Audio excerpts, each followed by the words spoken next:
That sounds, you sound great to me. How do I sound? You sound great to me. It's good to see you. Good to see you. Good morning.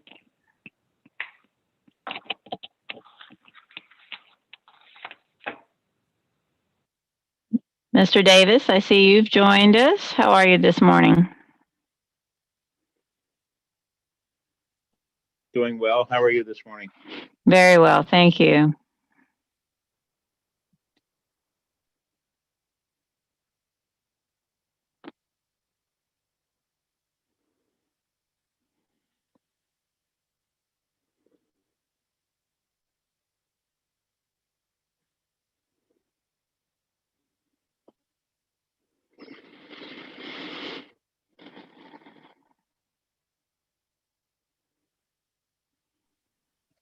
I'm having trouble with the audio on my computer this morning, so I've got the video on the computer screen, and I'll have my phone also on and muted for the audio portion unless I need to speak.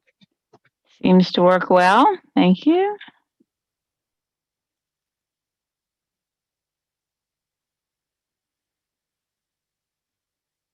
Mr. Pigram, how are you today?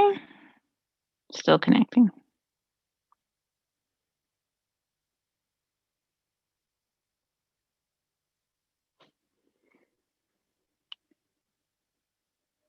Cialci, how are you?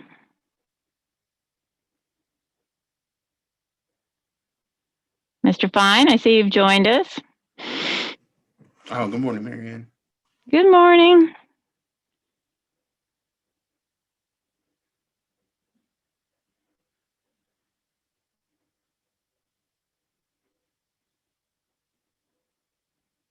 Ms. Salas?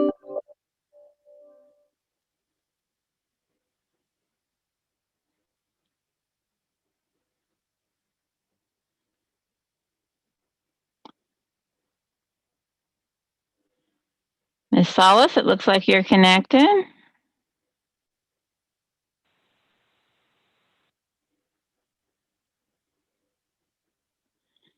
We have a couple of members who are still connecting.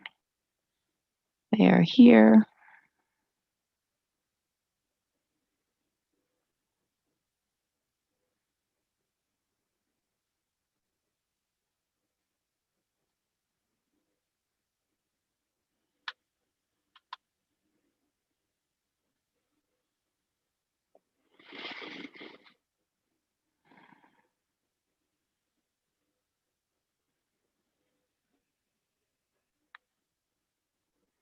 Ms. Moorman here.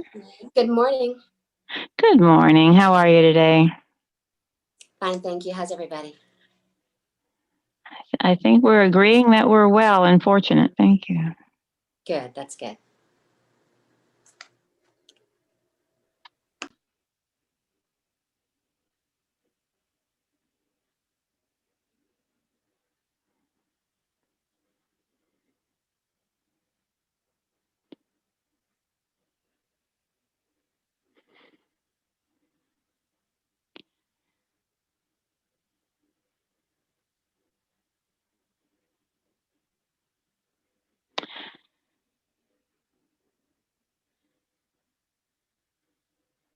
So, Madam Chairwoman, I believe it is 9:30, and we have a couple of members who are still connecting, but we are streaming live to YouTube, so I think we can begin. Wonderful. All right, everybody, welcome to January's virtual MetroPlan Orlando CAC meeting. I'd like to call this meeting to order. My name is Sarah Al-Badri, and I'll be chairing the meeting today. We also have a team of folks working to ensure this meeting runs smoothly. Thank you to you all. Today's meeting was advertised on MetroPlan Orlando's website and social media, as well as through targeted emails. Florida Sunshine Law requires a quorum to be physically present in a room for a government meeting. Governor DeSantis suspended this requirement in an executive order allowing government boards to conduct business using virtual meetings. That order expired on October 31st, so this meeting is being held in a workshop format. Staff will further explain what this means in just a moment. Before then, it's actually now time for us to do the Pledge of Allegiance. Today, if Is our vice chair available? I will call on Vice Chair Jeffrey Campbell to lead us in the pledge. Happy to do it. I pledge allegiance to the flag of the United States of America and to the republic for which it stands, one nation, under God, indivisible, with liberty and justice for all.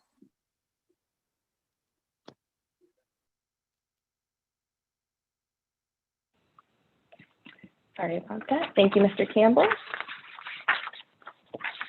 All right, at today's meeting, we'll keep microphones muted unless you've been recognized to speak, and we'll use the raise hands feature to participate in discussion. There are 2 comment points in the meeting. Members of the public who wish to speak will use the raise hands feature on the Zoom screen. If attending by phone, please hit *9 to raise your hand and request to be recognized. Once you're called, your microphone will be temporarily unmuted by staff and will ask you to state your name and contact information for the record. We also accepted comments by email and phone before the meeting. The guidelines for public comment are posted at metroplanorlando.org/virtual meetings. Public comments received before the meeting will be read by staff at the conclusion of the meeting. We want this and all future online meetings to be accessible to all. Participants may join by computer, tablet, or phone. If you need accommodations to participate in the future, please reach out to MetroPlan Orlando. At this time, I'd like to recognize Ms. Mary Ann Horn of MetroPlan Orlando staff for agenda review. Thank you, Chairwoman Albadre. Good morning, everyone. Everyone who is attending with us online, thank you for working with us in this long series of virtual meetings. We appreciate your flexibility. We appreciate your patience. Based on the direction from our board of directors at their December meeting, this meeting is being held as a virtual workshop. And that means that action items will be reviewed and discussed, but no formal action will be taken by the CAC. They will be ratified at a later in-person CAC meeting after the board takes action on them. Again, thank you for your flexibility. As the chairwoman mentioned, we will be using raise hands feature to recognize committee members during the meeting and to call on members of the public during the comment time.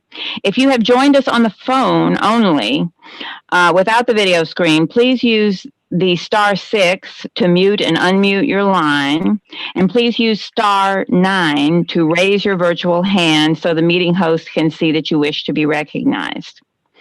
Panelists, you will see that there is a chat feature on your toolbar. This communicates with all the panelists in the meeting, which includes the committee members and the staff and the presenters.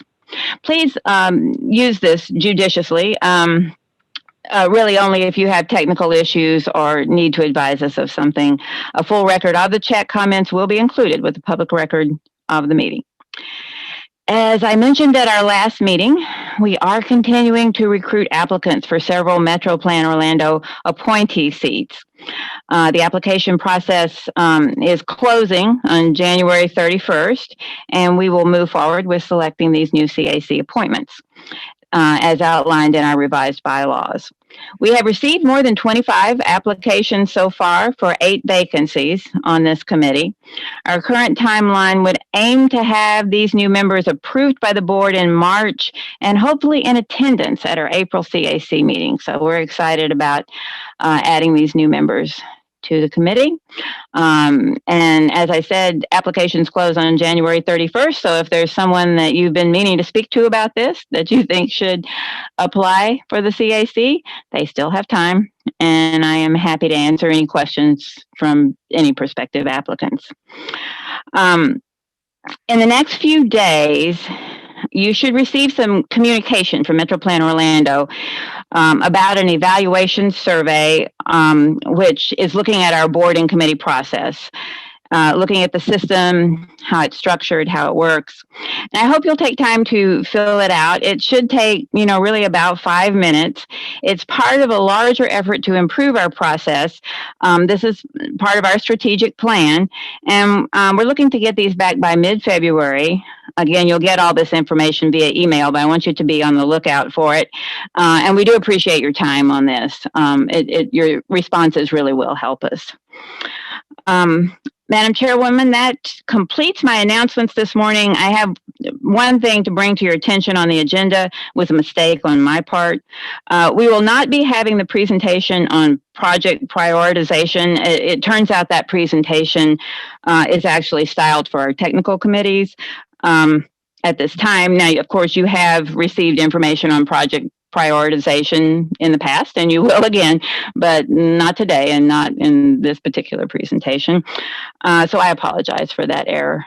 And now we would like to take attendance. I'm going to call on Ms. Leilani Vayonga to call the roll. Good morning, everyone. I'm going to go ahead and ask everyone to please go ahead and unmute yourselves now for the roll call. And you can go and mute yourself again when your name is called. Please make sure your video is on if possible so that we can confirm that it's you. You'll find the mute button at the bottom toolbar on your screen. Please make sure to say here or present loudly when your name is called.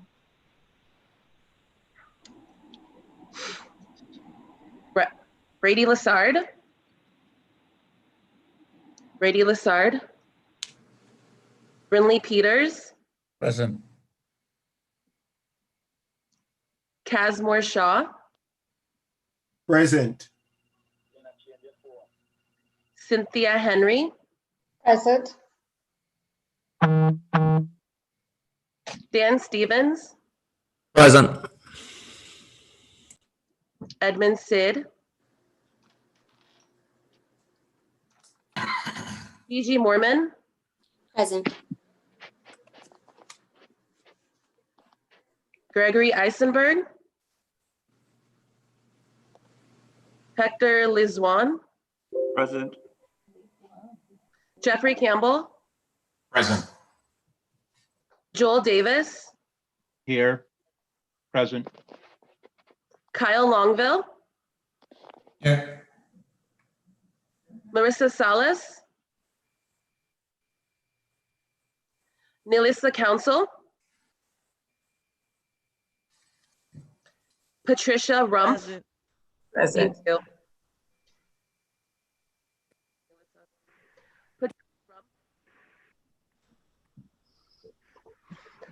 RJ Mueller.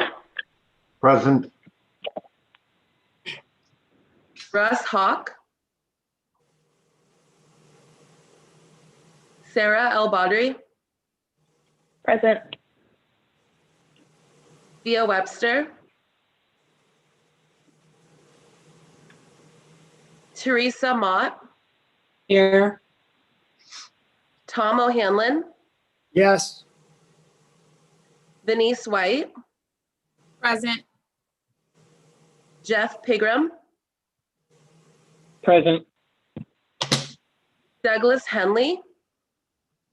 Here. Bruce Detweiler. Present. Thank you. Madam Chairwoman, that completes the roll call. Thank you so much, Leilani. All right, now we're going to move on to public comments on what we normally call action items, but in this format. These will be items for review or discussion. If we have folks who want to speak on any of these items, please use the raise hands function on your screen or press *9 on your phone. When we call your name, the host will unmute your microphone. You'll see a button pop up that says the host wants to unmute you. Please accept that prompt and activate your microphone. We ask that you provide your name and address for the record. Please hold your comments to 2 minutes or less. Marianne, are there any comments at this time? I do not see any comments, Madam Chairwoman. Thank you so much, Marianne. Oh, I'm sorry. Oh no, I'm sorry. There are no comments this time. Thank you. We're going to move forward with our items for review and or discussion. We have 4 items today. Our first is going to be a review of the minutes from our December 2nd meeting, which are in tab 1 of your agenda packets. I hope you've had a chance to read them. If there are any corrections or revisions that would like to be made, please share those. As a reminder, these will be brought back for formal approval when we are meeting in person again. I do see Mr. Stevens' hand up, and I think he had his hand up earlier, so I'm not sure. That's correct. Is this an appropriate time to comment, Sarah? It's regarding the way we're actually operating. I was looking for a Cato point. So just to be clear, as I understand it, we're in workshop mode, and we will eventually revisit these what are going to be action items. However, the executive board is still going to vote on these actions items at their meetings. Is that correct? Without our comments? So I'm still serving as as chair of this committee. I'm still representing our committee to the board and providing them with the consensus that we've come to in our informal votes. Once we meet again in person, at whatever time that is, we will ratify our actions here. But our comments and our discussions here are still being represented to the board of MetroPlan. Thank you very much for that clarification. Of course. Are there any comments on the minutes from December 2nd? I can entertain a motion from anyone. Do we vote on them? Okay, we vote on it? We can't vote, right? Oh, I guess Right. I guess you guys are correct. Marianne, please correct me if we can, if that's not the case. Otherwise, we'll move forward. We do not conduct votes as such on these items. They're open for discussion. So if there is something that needs to be brought to our attention about the minutes, for instance, now's the time to bring that up. And if no one else sees anything, they can nod or just say nothing. We'll assume that we don't have any comments, however they wish to express it. Got it. All right. Gonna wait a couple more seconds to hear if there are any comments or any raised hands. Going once, going twice. All right, we're moving on to our next item, which is the FDOT amendment to fiscal year 2020, 2021 through 2024, 2025 CIP found in tab 2 of your agendas. Mr. Keith Caskey from MetroPlan Orlando will present this information. Please hold your questions until the presentation is finished. Mr. Caskey. Okay, good morning. This amendment includes increasing the funding for the railroad utilities and construction phases for the interchange improvement at I-4 and Sand Lake Road. And this additional funding is needed mainly due to expanding the scope of the project and also the increased cost of bridge construction and building materials and so on. And you all have the information on this amendment in tab 2 in your agenda packets. So with that, I'll see if there's any questions.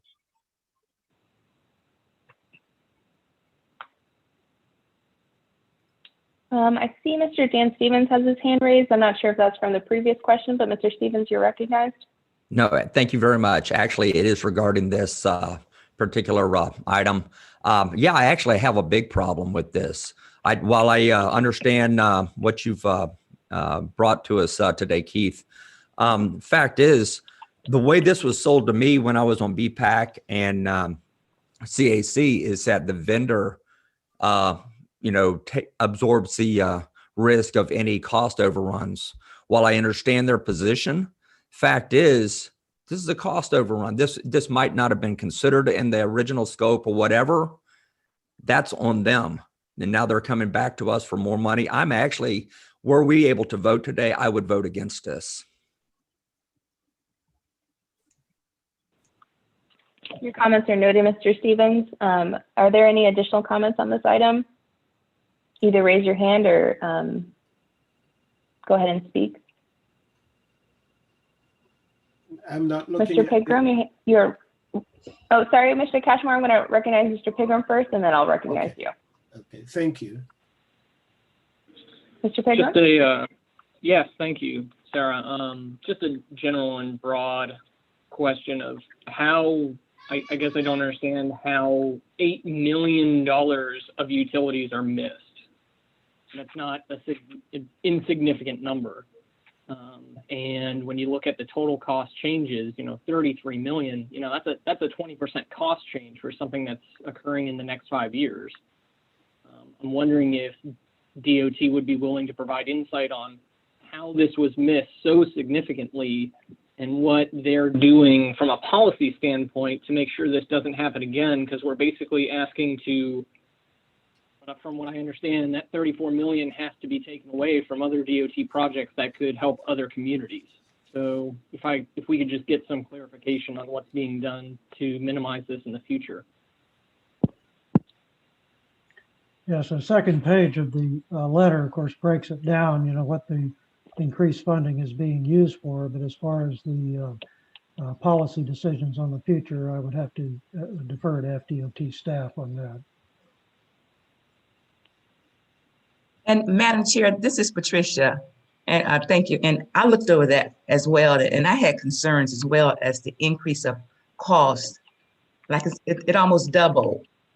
And I know exactly what the area is, so I really had concerns too. So I'm glad that the other gentlemen brought their concerns up as well. Thank you, Ms. Rumpf. At this point, I'd also like to recognize Mr. Kashmir Shaw for his comments. My question is moot because it has been answered by the gentleman before, the honorable gentleman before, and Ms. Patricia Rumpf. Thank you, Madam Chair. Thank you, Mr. Shaw. I'm also agreeing with the rest of my fellow committee men and women regarding their comments.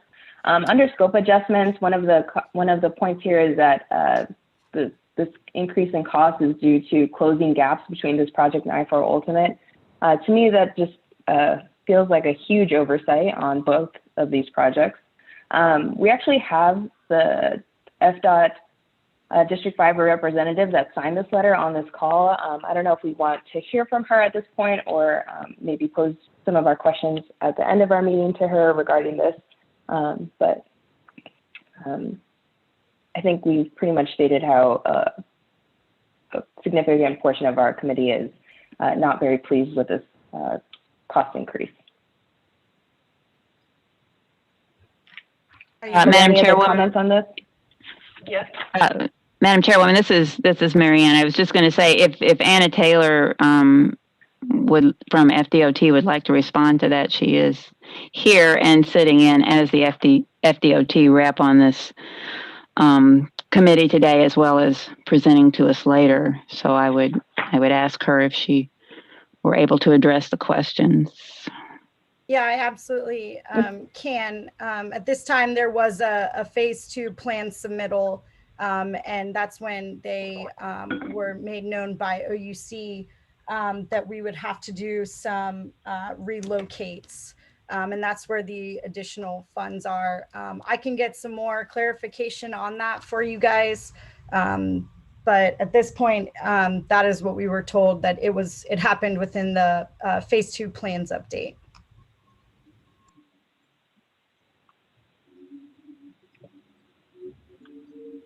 So I have a question.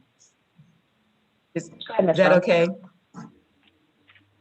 Yes. So will this cost be absorbed by OUC as well? Is this all going to be absorbed just by FDOT? I mean, how does this work since? Yeah, the plans, the funds are a mix of types, which you can see in your agenda package. It's a mixture of federal funds, state funds, local funds. The funding breakdown is there for you, but yes, that is. I mean, the increase, the shortfall, the increase. I mean, we have money for, when projects have overruns, DOT does cover those. Yes, ma'am. That's budgeted for the project. Okay, thanks.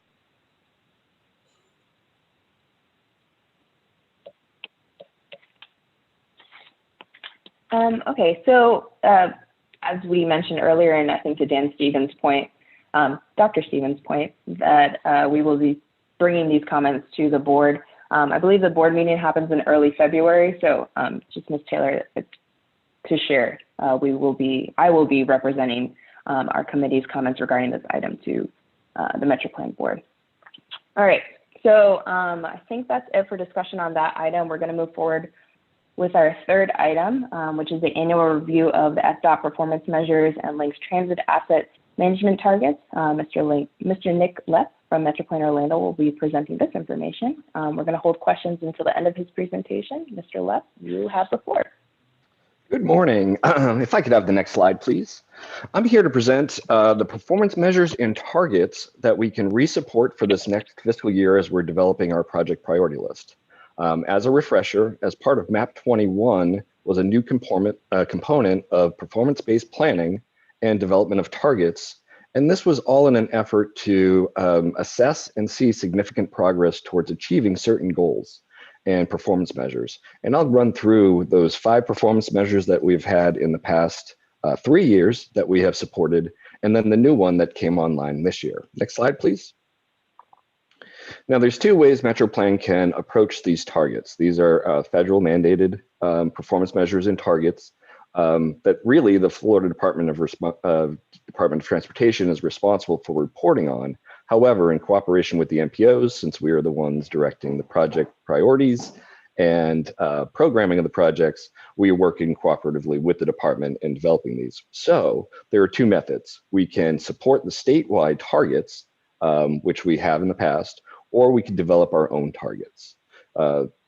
If we develop our own targets, we will have to go out and do our own data collection and additional monitoring to support those different targets. If we support the state targets, they will help us in that data collection and performance monitoring to help support, obviously, a target that is supported by us and DOT. Next slide, please.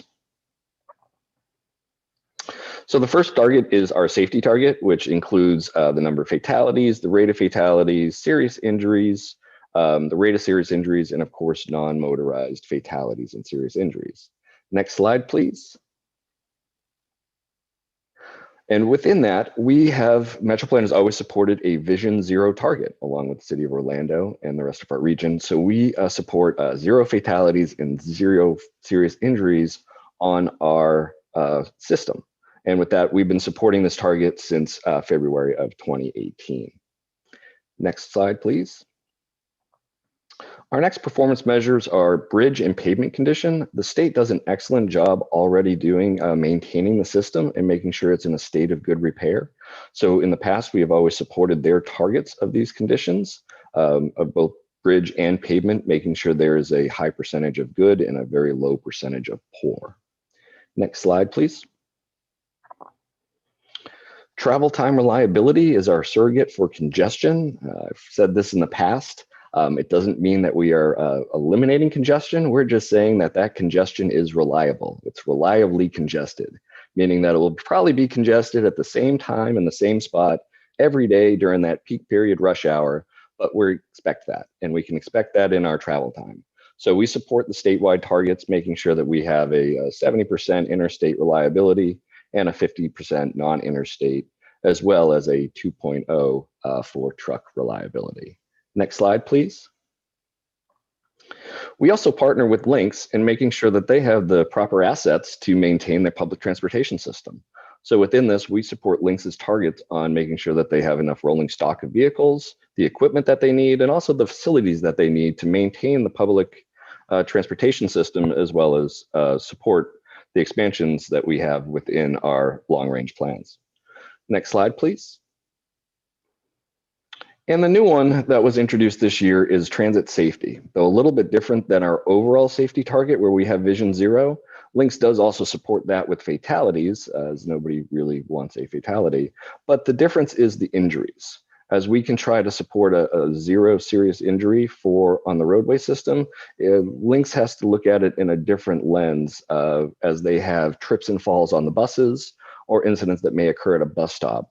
And a 0 target was unrealistic for them to achieve. So they used their past historical data to generate a target of 2.48 injuries per year, as well as also looking at the preventable accidents and their system reliability.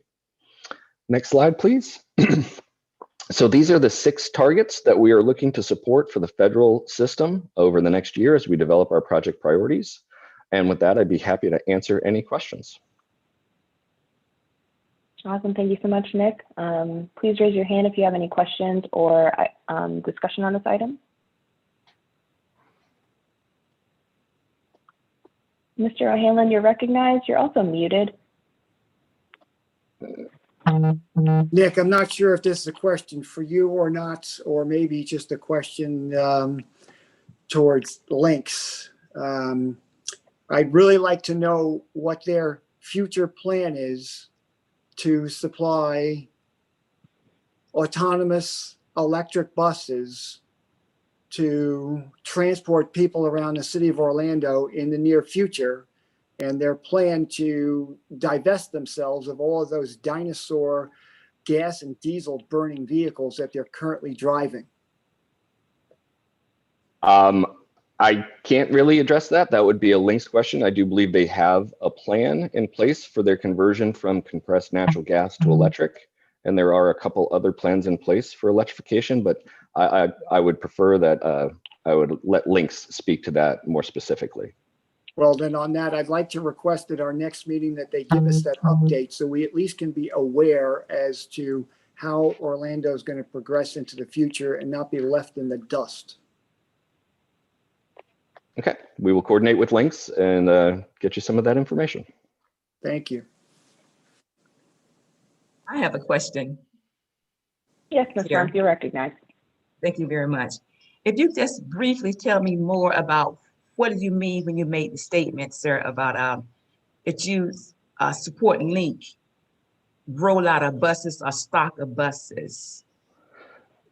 Meaning, so within our planning, as we're allocating federal funds, we're also have a line item in there to make sure that Lynx has the proper buses to maintain the system that they have.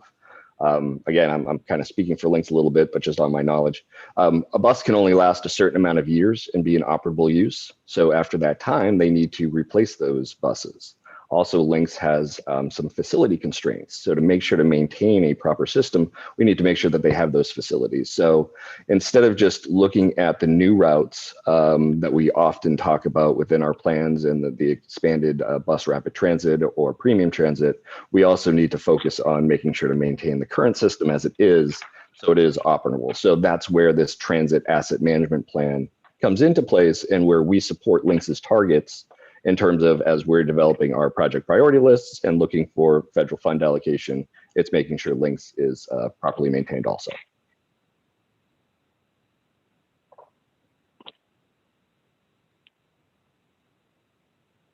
Ms. Henry, you're recognized. Hold on, it looks like you're muted. All right. Sorry about that. I just have a real quick question regarding the measure where you had the bridge and pavement condition. And I know it looks like the metrics that you discussed there were just poor and good. How are they measuring that, or what's the determination on that for our support? Oh, so this is going to get very technical, and I will default to DOT as they do. So in the broader sense, the department has always had a very strong program for their state of good repair of bridge and pavement, as with they allocate funds off of the top to make sure the bridges and pavement are resurfaced in their proper cycle. I believe they have an extensive bridge inspection program where they go out annually and rate the bridges. And at that point, they determine what their functional life is. And at that point, each year, we get their list of what's percent good, bad, and making sure that we're staying within their targets. DOT is, like I've said, compared to other states, is far beyond them in the state of good repair. So we have always had a very well-maintained system. So it hasn't reached to that point of alerting any targets, especially in our area. Okay, great. Thank you.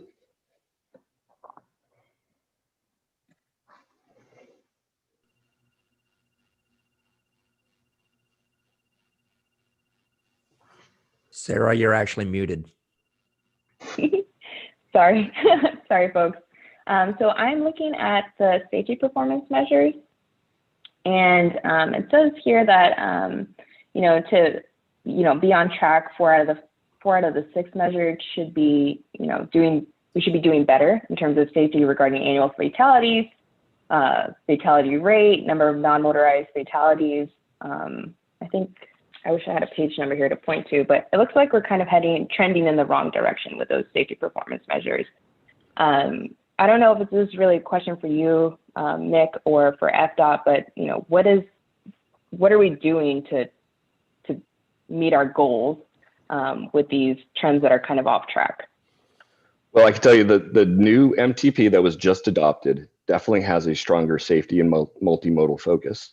Some of the numbers, you're correct, over the past couple of years haven't been trending in the right direction, but we've been implementing projects from the older 2040 plan, which is more of a widening roadway, get the red out plan. This plan is definitely focused more on the safety and multimodal accessibility. So with the new projects going into the work program and the transportation improvement program, we're hoping to start seeing that number going down and start moving that needle in the right direction like we've been hoping. So we should start seeing more of those safety projects being implemented over the next couple of years now, since we have started to initiate this new performance-based planning approach. Okay, hopefully we see positive results. I see Mr. Cashmore Shaw, your hand is raised, you're recognized. Thank you, Madam Chair. This question may not be germane to the question at hand, but I'm going to pose it to FDOT. I listened to our president the other day, and he said that they're in the process of executing a major amount of funding for transportation, infrastructure, roads and bridges, et cetera, et cetera. Do you have a plan to access those funds post haste to augment all the processes that we are going through here? Because I think it is well needed here in our area. Well, I guess I could take a first stab at that. Some of the discussions are about the new infrastructure bill. We are currently, so our FAST Act, our current federal legislation, has just been extended for 1 year. So that it will be in discussions with the federal government and Congress in developing a new infrastructure plan and transportation bill, which our MTP is set up to, based on some of the rumblings that we've been hearing, our MTP is set up to definitely implement that. But again, we have to see what comes out of it, and there could be some adjustments and changes to make sure that we are maximizing the extent of the funds that we are getting to our area. Yeah, and hopefully we don't have Tallahassee putting a spoke in the wheel.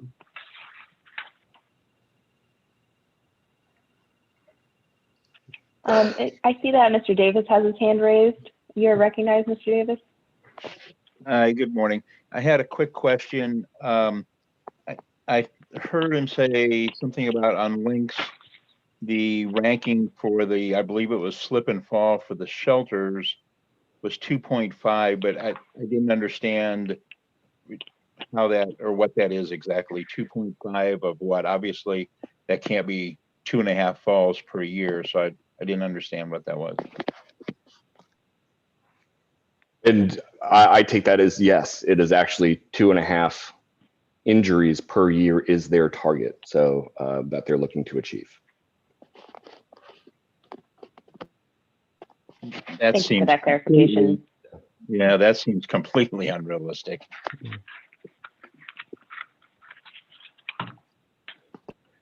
Now, I believe they based that on historical numbers of what they've had over the past couple of years and just extrapolated that out to make sure they were maintaining a target or improving. But again, I'll default to links if they have anything else to add on that matter. Thank you.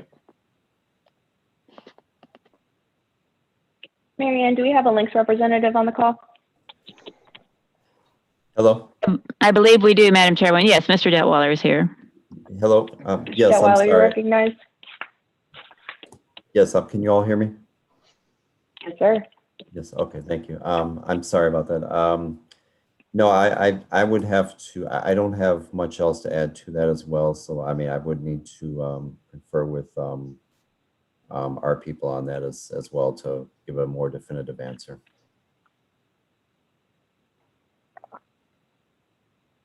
Mr. Detweiler, if you could bring that information to our next meeting, that would be very appreciated. Thank you. Yes, ma'am. I think I saw an additional hand raised. That was mine, Sarah. And I withdrew it, but I was actually asking the same question. What are the links injuries now? I know we've got the 2.48 per year as our goal, but how does that relate to, what we've experienced in the past? So I guess that's forthcoming at our next meeting, correct? Yes, sir. Mr. Detweiler, you got that? Yes, Madam Chair. Thank you so much. All right, folks, I think this concludes our remarks and discussion on this item. We're going to move forward with board legislative priorities for 2021. Ms. Virginia Whittington is going to present these from MetroPlan Orlando. Please hold your questions until the end of her presentation. You have the floor, Ms. Whittington. Good morning, Madam Chairwoman and CAC members. I'm going to present to you a brief overview of the 2021 legislative priorities and positions as they are drafted and being presented or scheduled to be presented to the MetroPlan Orlando Board at their meeting on February 10th. Next slide, please. Each year, the MetroPlan Orlando Board establishes their transportation priorities and position, which we present to the legislative delegation. And usually the way we present them is in two broad categories. They fall under either safety or funding.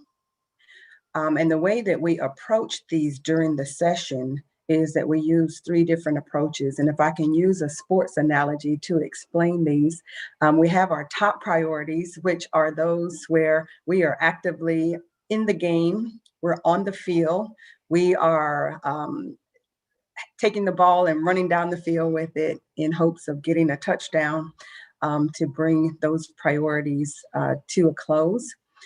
Those items that we support are items that you can see us maybe standing on the sidelines. Someone else has taken the lead on them. They are pursuing them. We're cheering them on because if they win, we win. And we position ourselves to where if they are in need of our support, that we would jump in the game and help them.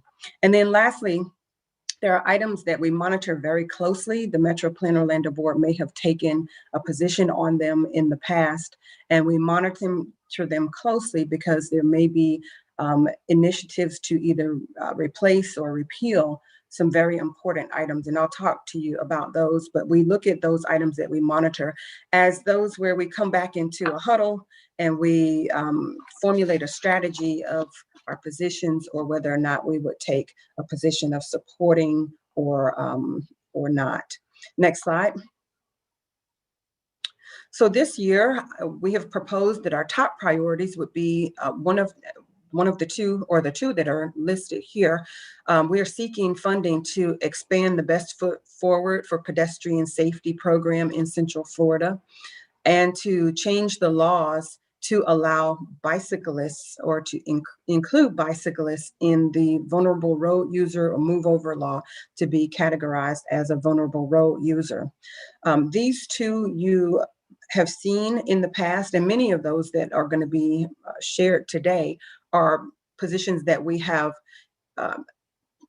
presented to the board and had as on our list for quite some time. And a lot of times you see these because either maybe they did not receive the traction that we could have experienced, or there was a disruptor with the legislative session, such as a pandemic happening. And so we don't just peel these off just because we didn't get any support or that we didn't get any traction. We leave them on the list and we continue because they are all important issues. And so we are actually looking for a House and Senate sponsor for an appropriation this year that would match the funding that MetroPlan Orlando currently gives to the Best Foot Forward for Pedestrian Safety program. And with regard to the cyclists, there is already a bill that has been filed by Senator Baxley, Senate Bill 278, which creates a Vulnerable Road User Act. And so we are certainly supportive of that initiative to add those bicyclists. Those 3 items that you see there are items which we would support, and we always take a position of protecting the Transportation Trust Fund and the Transportation Disadvantaged Trust Fund in a year that we are looking at deficits and economic hits that we have taken to revenue. It is important that we keep this before our legislators. And they know that transportation is economic development, but any ideas to either sweep the Transportation Trust Fund or lower the amount of funding that is available, we want to keep before them and letting them know how important transportation is. The other items that you see there are seeking options that would allow flexibility in the funding that we already have or in the uses of local option taxes that we already have. These are tools that we already have in our toolkit, and we're looking for flexibility. For instance, our local option transportation surtax can only be used for capital. And so if there's some flexibility allowed that would be able to allow us to use that for operations of transit, we would also be looking to have that support of our legislators. Next slide, please. Again, the first 3 are duplicates from the last slide, but then we look at those other items there. The use of CIS funds, we're looking to be able to use CIS funds on non-CIS facilities, and CIS stands for Strategic Intermodal System, as long as those facilities support those CIS highways or roadways. And then the next one is that we would support legislation that returns the regional incentive program or TRIP program to a more predictable level. This is one that's being advanced by the Metropolitan Planning Organization Advisory Council, or MPOAC, out of Tallahassee. And that predictable level that they're looking at is approximately $250 million per year. And so we are supporting them in that endeavor. Again, not taking the lead, but supporting, because if they win this statewide initiative, then we all win. And then lastly, they're supporting the advancement of innovative transportation mobility solutions. These are the electric vehicles and those that would allow for flexibility and expansion of mobility within our communities. Next slide, please.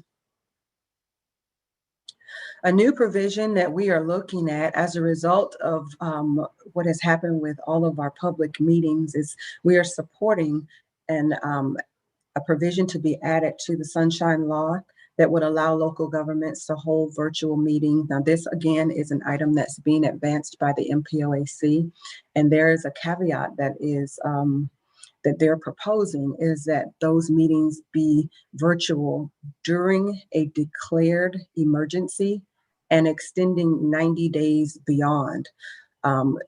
You all know very well that the governor had given us some leeway by executive order over the past few months.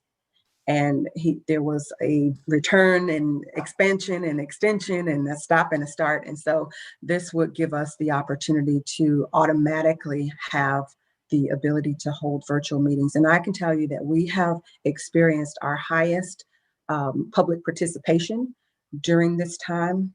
Our webinars were well attended, our public meetings were well attended, and we strongly believe that by allowing us to continue to have virtual meetings, while adhering to all of the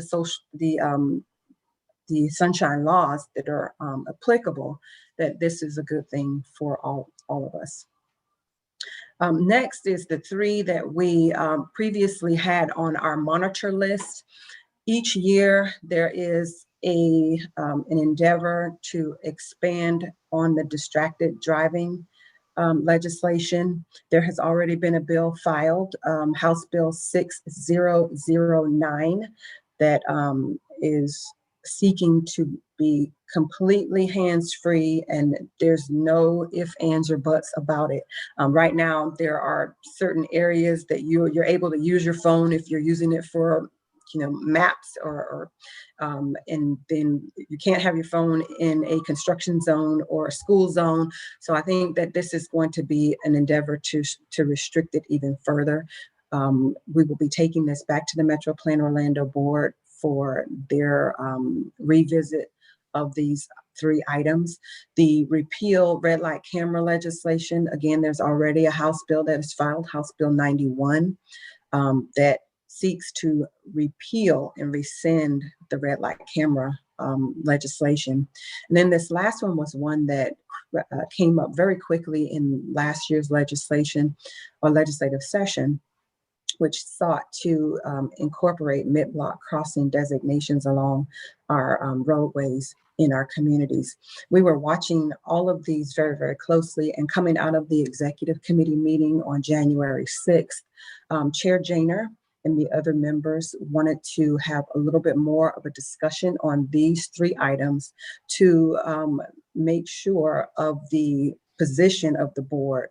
Rightfully so, she did not want to impose positions from previous boards on the board that will be seated on the 2021 session. And so she wanted us to bring these back, and therefore they will be making a decision to either reaffirm their previous position of supporting, opposing, or taking no position on those. So there will be more deliberative discussion. And if there are any recommendations coming out of this committee that you would like us to bring forward to the MetroPlan board during your discussion in just a moment, would be a good time to bring those to the attention of our chair. This next one is a new item that we are adding on the draft copy of the legislative priorities that you have in your packet.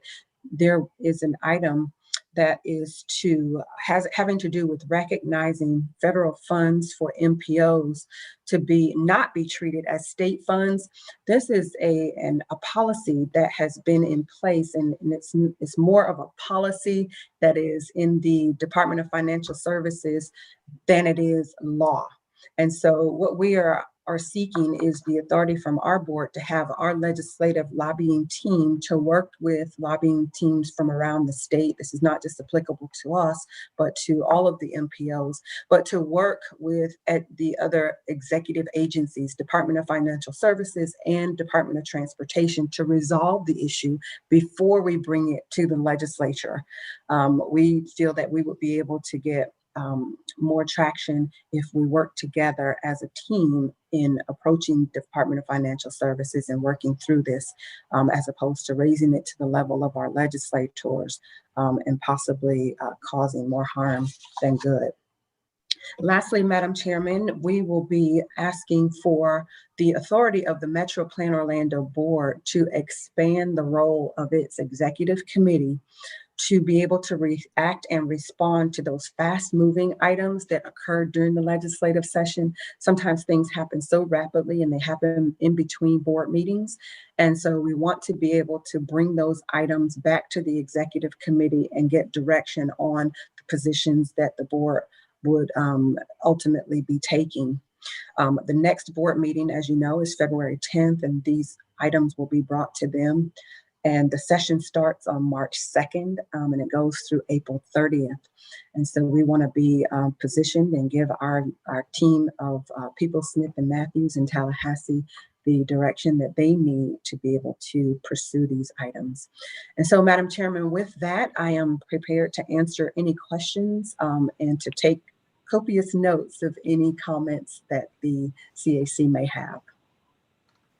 Awesome. Thank you so much, Virginia. We already have a bunch of hands raised, so I'm going to start with Vice Chair Campbell. You are recognized. Thank you, Madam Chair, and thank you, Ms. Willington, for that update. But back to the top priorities, can you talk to us a little more with regard to the bicyclist move over law? What's behind that? What's the thought process with that? The thought process is, of course, I mentioned early on that MetroPlan Orlando's two overarching categories for seeking the support of our legislators is funding and safety. This falls under the safety aspect in that cyclists at times are when they are on the roadways, do not feel safe. and that there are things that happen when the vehicles are passing, that we want to make sure that the cyclists are included in the vulnerable road users category. Right now, they are not. They are allowed to be on the roadway. And so it depends on exactly what's in that legislation, but there are others who are vulnerable road users that we want to ensure that the cyclists are categorized as such, so that the drivers would recognize them when they are on the road. So it is to expand on the ability of the cyclists to be able to safely use our roads when they're out there. Okay, just by the name of it, it makes it sound like it's pushing more effort to keep the cyclists out of the way. Okay, I understand you better. No, it's that they would be recognized as being able to, they're rightfully there. Okay, thank you. Welcome.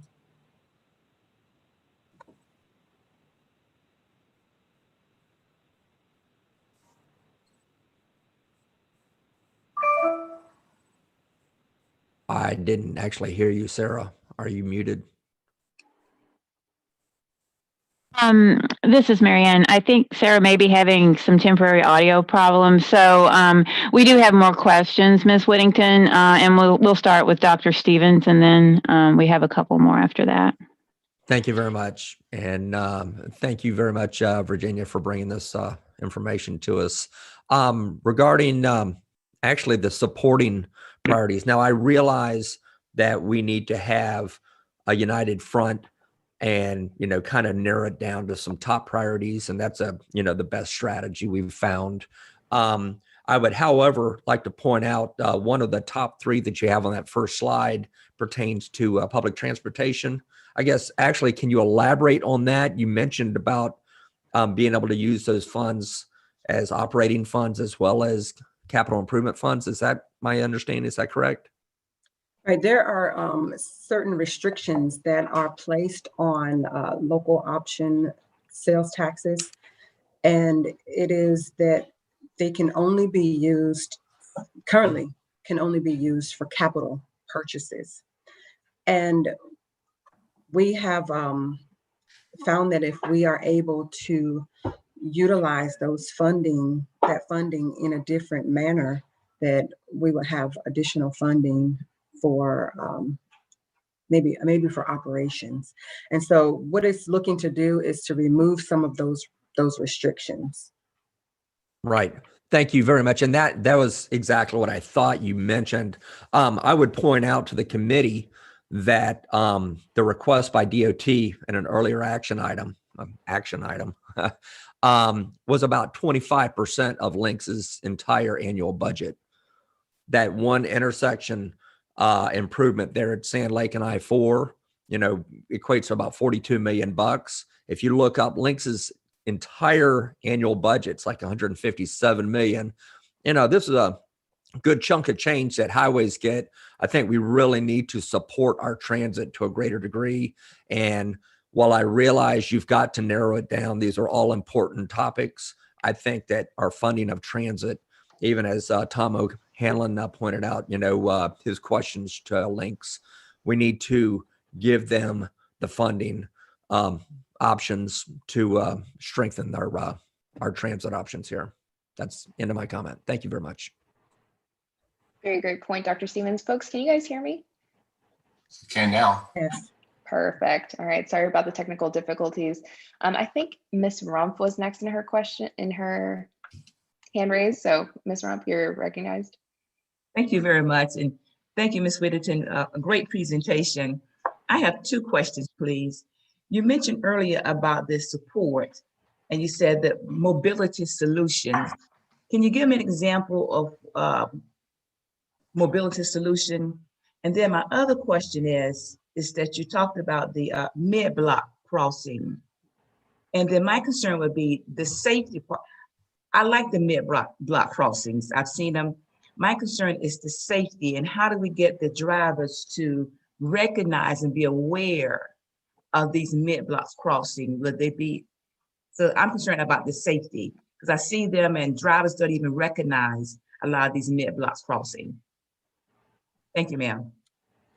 Yes, an example of the innovative mobility solutions is anything that has to do with our electric vehicles, using transportation systems management and operations for being able to effectively keep our transportation system moving. So it is any of those technology that would be used.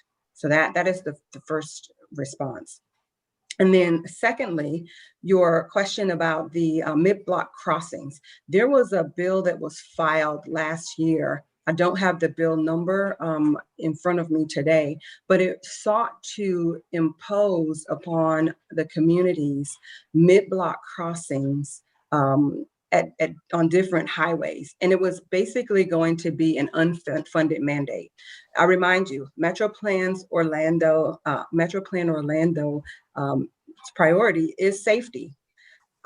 However, we want to always be able to take a pause to see what type of impacts that may have on local governments with regard to where these mid-block crossings are going to be implemented. And so it is responding and reacting to legislation that was fast moving. And some places they would make sense, some places they may not make sense. And so we wanted the opportunity to be able to take a pause before getting those in terms of an unfunded mandate that would cost communities millions of dollars to respond to. That legislation ended up not passing, and I believe that DOT has been able to work with some of the communities. Tragically, there was an incident over in Brevard County where a 12-year-old was struck and killed, and it was at a crossing. And so it was a lot of emotion that was involved, and so we want to always be able to take a look at it holistically.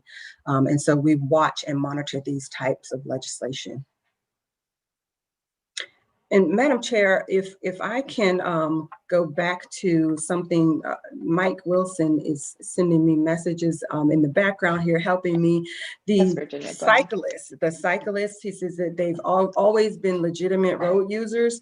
And the new law would require a full lane change when the motorist passes them.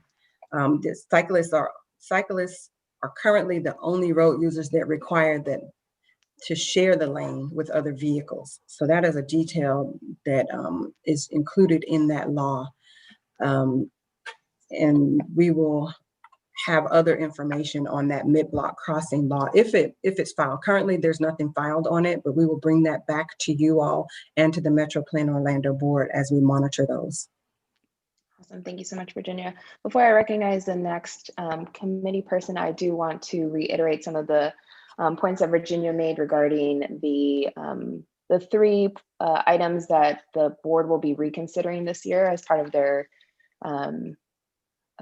positions. So that's regarding distracted driving, red light camera legislation, and also the mid-block crossing designation. That's on page 2 of tab 4. Ms. Mott, you are, I think, our next comment. You are recognized.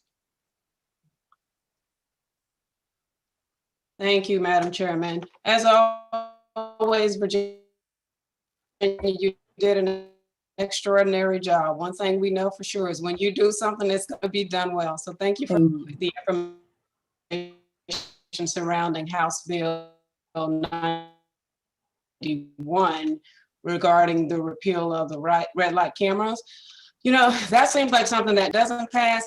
Where are we right now? I know that MetroPlan's position is number one priority is safety. So I get that. So despite the argument of whether you support them or not, or don't support them, where are we right now in terms of legislation is presented? I'm getting a little bit of interruption in your question, Ms. Mott, but I think you're asking, I think what I heard was, where are we with the legislation? Again, yes, where's the legislation at this point?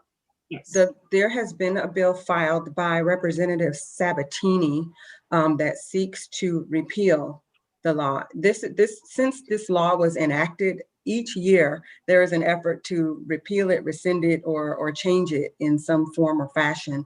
And this year it comes from, it started with Representative Sabatini. Currently, a bill has been filed.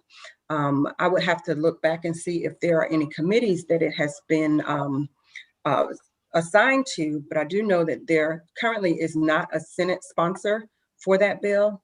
And again, the MetroPlan Orlando board wanted to have a more deliberative discussion on February 10th to revisit this, to make sure they hear from the communities locally and see what type of collective support they would have on their position. Previously, they had opposed repealing the law. Right. And Right. so they want to make sure that what position they would take moving forward. So at this point, until the board has that conversation on February 10th, we would just say that there is no position until they reaffirm whether they oppose it, whether they want to support it, or whether they will take no position at all. Okay. All right. Well, thank you. I appreciate that. Well, looking at no Senate sponsor, it doesn't look too good already. So I appreciate that. Thank you. Well, it's early. it's early. Yeah. Thank you. Thank you. Mr. Pigram, you're next. Yes, thank you, Madam Chairwoman. Virginia, your last topic about being involved and having accessibility to either legislation or things that are fast moving, I went back and looked at meeting minutes from last year, and I believe in the August session that we had, I had asked DOT if they could provide what their prioritization list was going to be for projects that were being accelerated due to reduced volume of traffic due to COVID, and what projects were being prioritized to be deferred due to a reduction or due to the volatile sales tax revenue that we're dealing with as a result of COVID. And I don't know that this body has seen a list of what's being prioritized by DOT due to those impacts, and I'm wondering how that aligns with MetroPlan's prioritized project list and how those discussions are going. Madam Chairman, I would defer to Anna Taylor, who is actually, Nick Lepp is saying that is the next presentation, so they will be presenting that.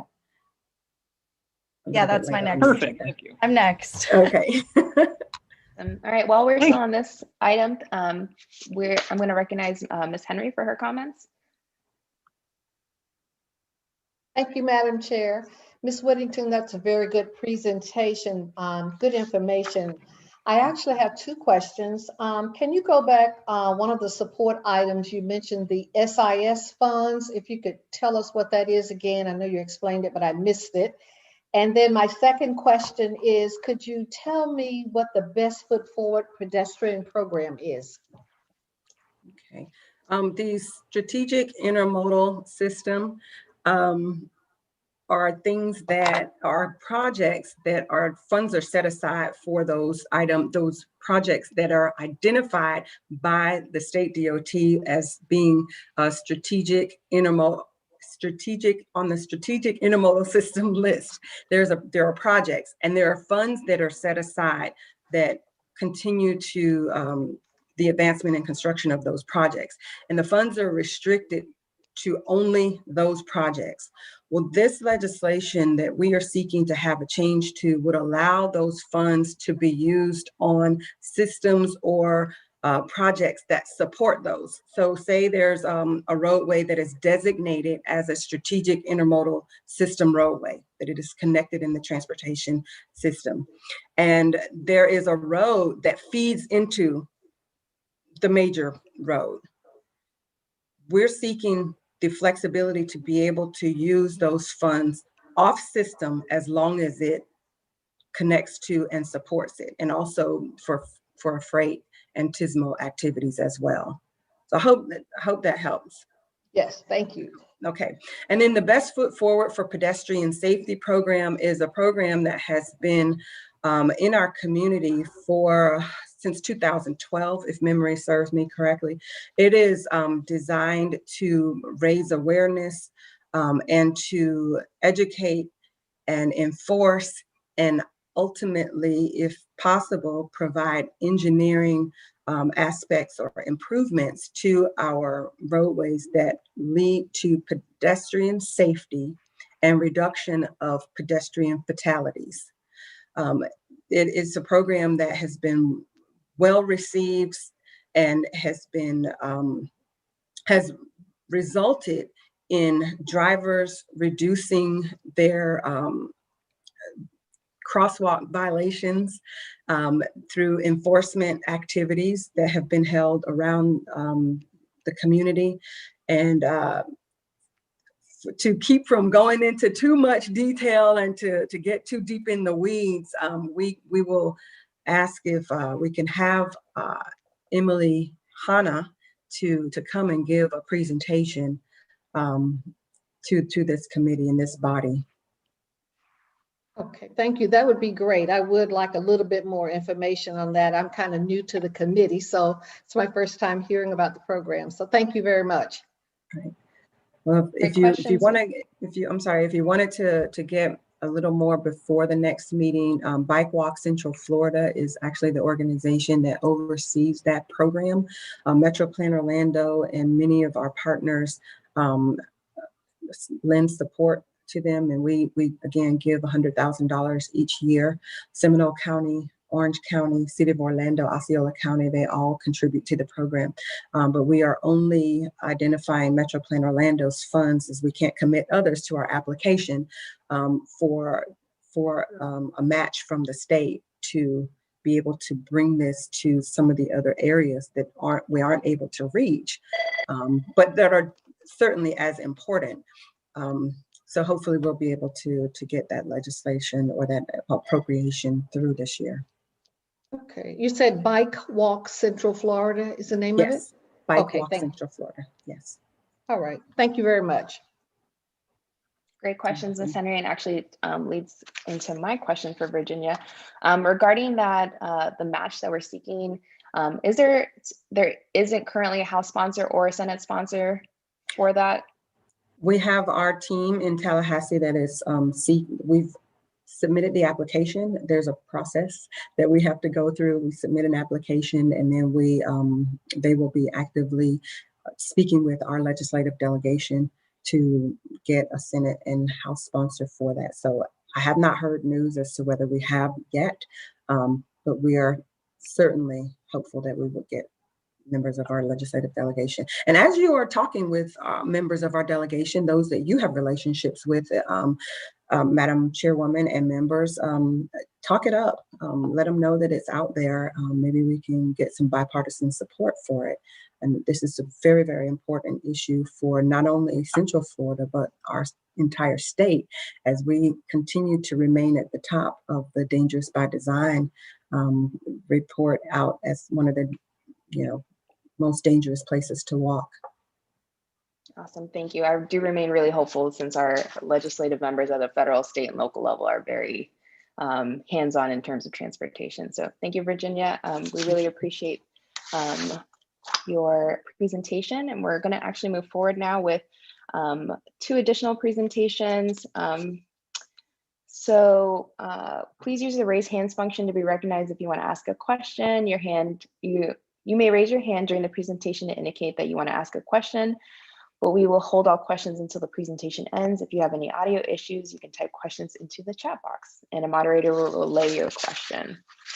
We have a presentation from FDOT on their new tentative 5-year work plan. I think we're all looking forward to this. Ms. Anna Taylor will present the FDOT District 5 projects, and Mr. Fine will present the Florida's Turnpike Enterprise projects.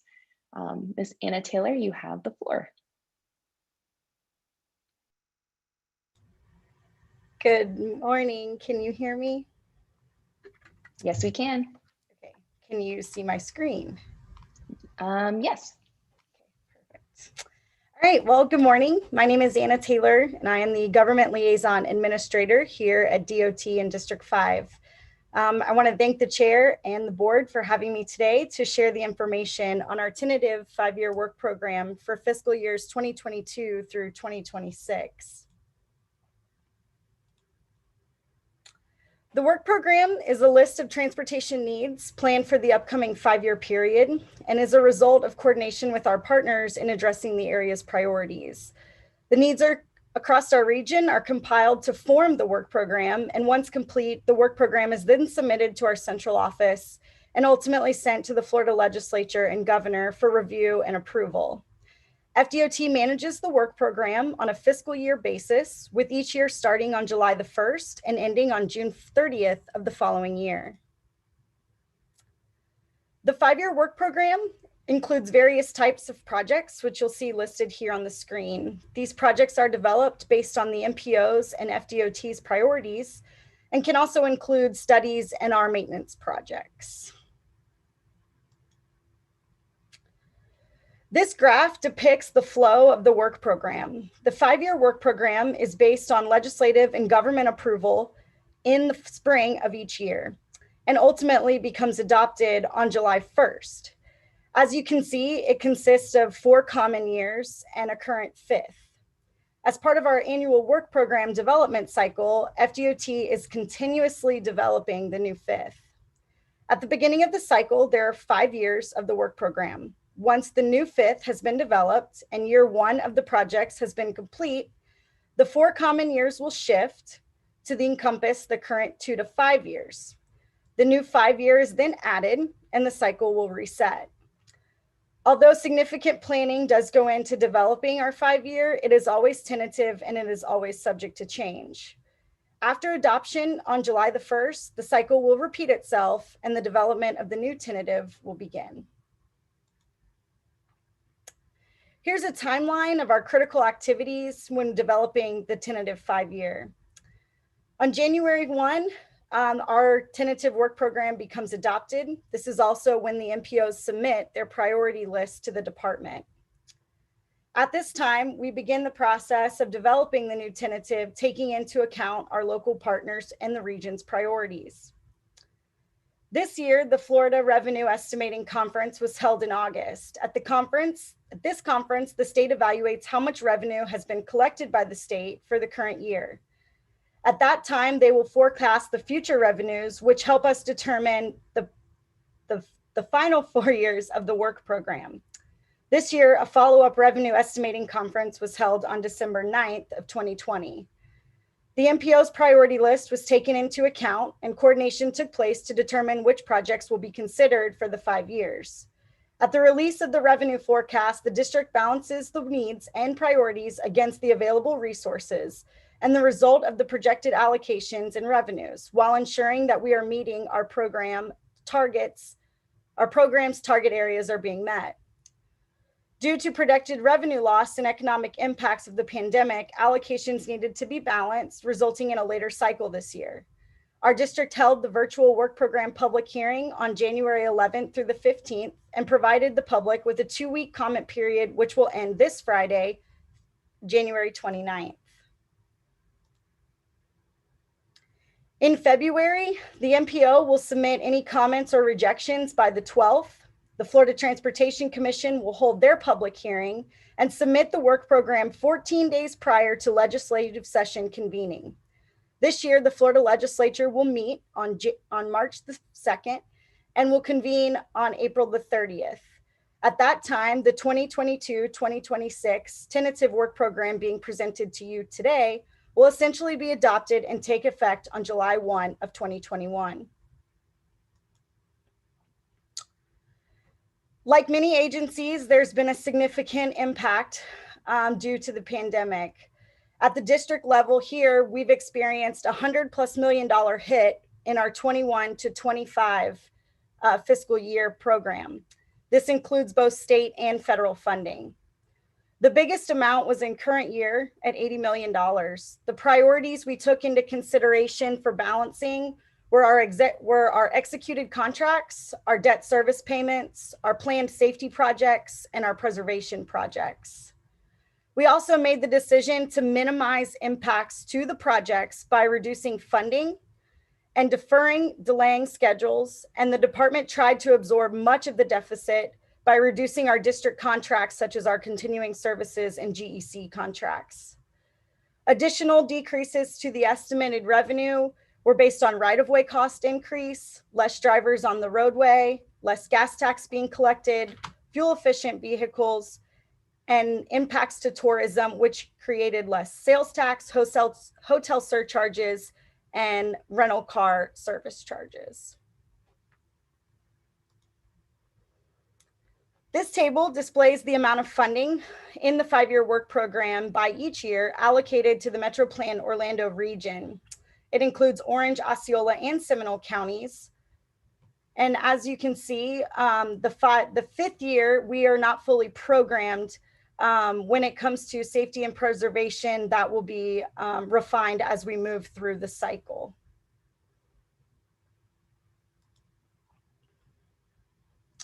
Here's a breakdown of the types of projects we discussed earlier that you'll find in the work program by category and by county and by dollar figure, being safety, capacity, preservation, multimodal, operations, bike ped, and miscellaneous projects. The miscellaneous projects can include maintenance, ITS projects, big data research, our planning and PD&E studies, drainage projects, and landscape.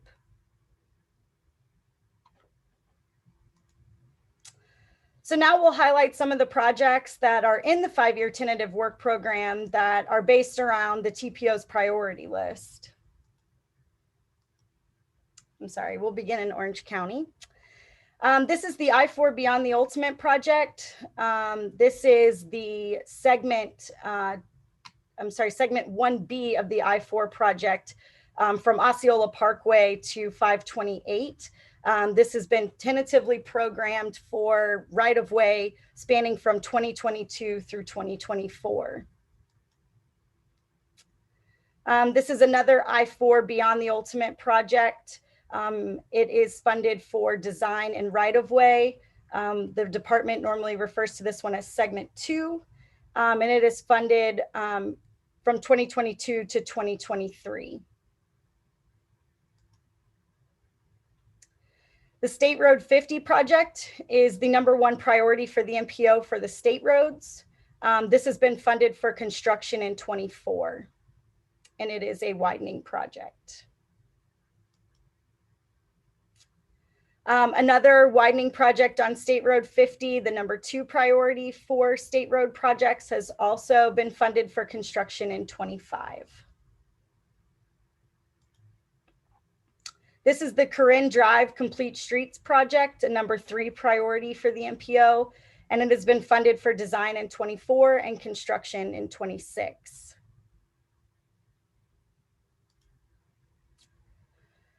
This is an Orange County traffic signal cabinets upgrade. It's a lap job with Orange County and consists of upgrades at 164 intersections throughout the county. It's been funded for design in 22 and construction in 25.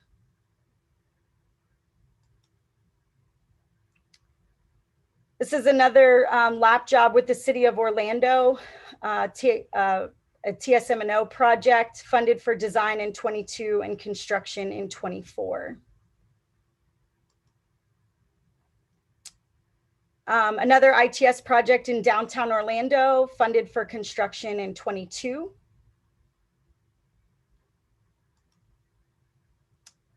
This is a regional trail project funded for design in 22 and construction in 24.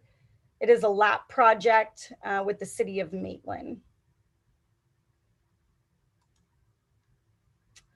The Shingle Creek Trail, a lap job we've been working with the City of Orlando, has been funded for construction in 25. And your final Orange County project is the bike trail lap project with Orange County that encompasses the overpass. And it has been funded for design, right-of-way, and construction in 26. Moving into Osceola County, we have a project right on the Orange Osceola line, the widening project of Vineland Road. This has been funded for design in 26.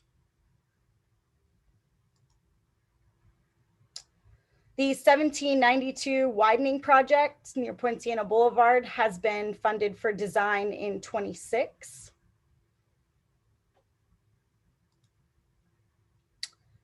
This is a top priority of the MPO. We've been working with our partners. This is an interim improvement ahead of the John Young Parkway flyover project. Has been funded for right-of-way 2022 through 2026.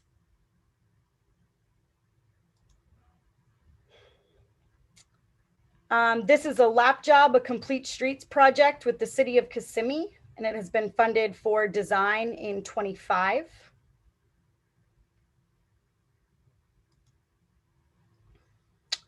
Boggy Creek has an ITS project, and it's been funded for construction in 25.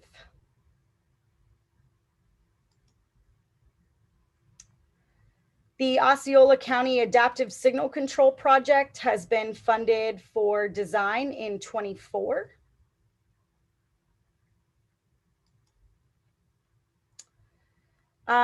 This is a signal reconstruction that has been funded for design in 23 and construction in 25.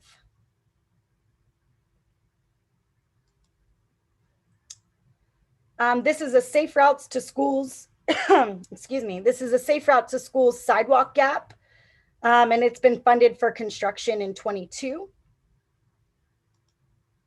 This is another safe routes to schools sidewalk gap, also funded for construction in 22. Moving into Seminole County, we have, again, the I-4 Ultimate Project for Segment 3. This has been funded for design in 25, and right-of-way will span from 2022 through 2026.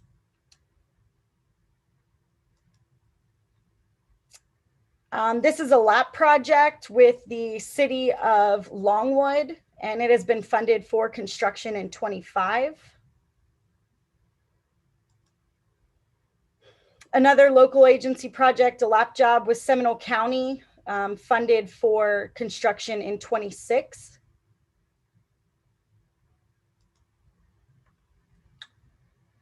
This is also corridor improvements, lap job with the city of Longwood. We'll be moving into design funding, funded for design in 25.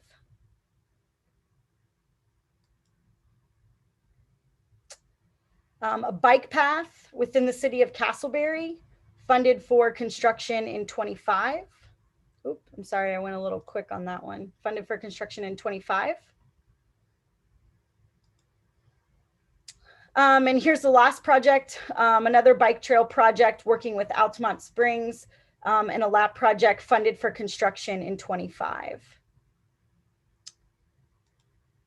Like I discussed earlier with the COVID impacts, we tried to minimize them as much as possible by absorbing the cost internally with some of our DOT contracts, and really tried to focus on moving projects out and not deleting them. This is an example of that.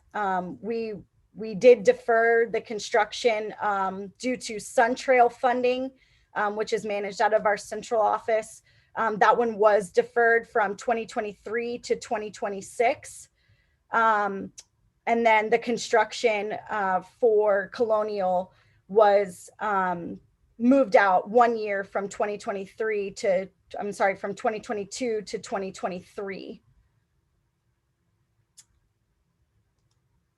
In Seminole County, we had one deferral, and it was moved from 2022 to 2023, the State Road 434 project, Edgewater Drive to the Seminole County line, and this, again, to balance the work program. We didn't have any deferrals in Osceola County, and that completes my portion of the presentation today. I'd be happy to take any questions that you guys may have.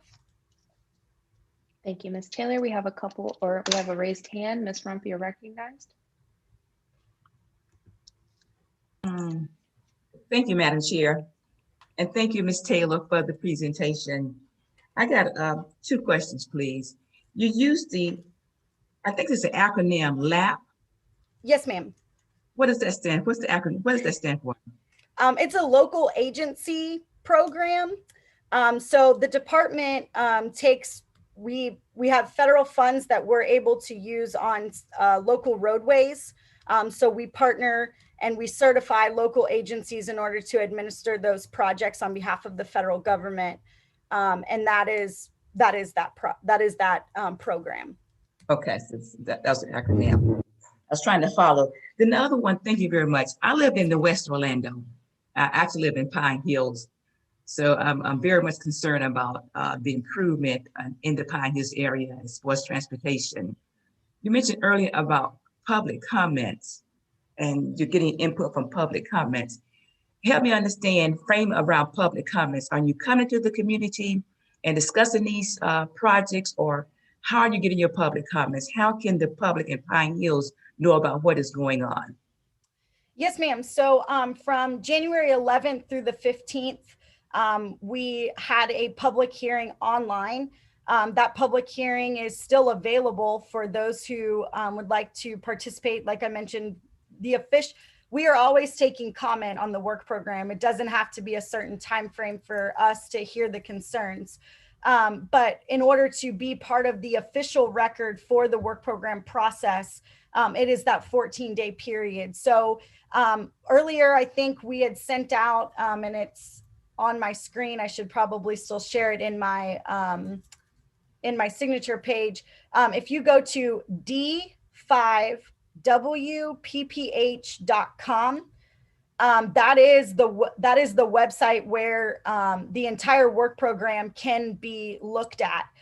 You can type in your address. We have an interactive map on that website, and you can see any projects that are happening on your street, in your area.